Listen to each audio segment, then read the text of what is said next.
ایک شخص سمندر کنارے ورزش کر رہا تھا۔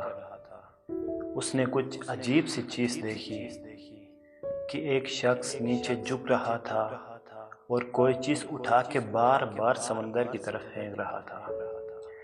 جب اس شخص کو یہ منظر عجیب لگا تو وہ اس کے قریب گیا، دیکھا تو وہ کیا کر رہا تھا۔ وہاں پہ بہت ساری ہزاروں مچھلیاں کسی سمندر کی لہر نے باہر پھینکی ہوئی تھی، وہ تڑپ رہی تھی۔ وہ شخص وہاں سے مچھلیاں اٹھا کے سمندر میں پھینک رہا تھا۔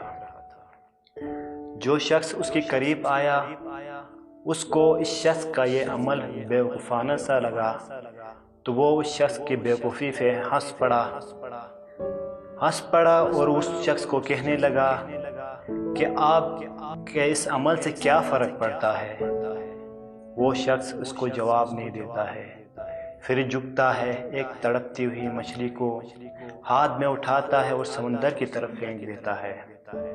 پھر اس شخص کی طرف متوجہ ہو کے کہتا ہے، مجھے فرق پڑا، لیکن آج کل ہمیں نہیں سوچنا چاہیے کہ ہمارے اس عمل سے یا ہماری کوشش سے مجموعی فائدہ کتنا پہنچتا ہے۔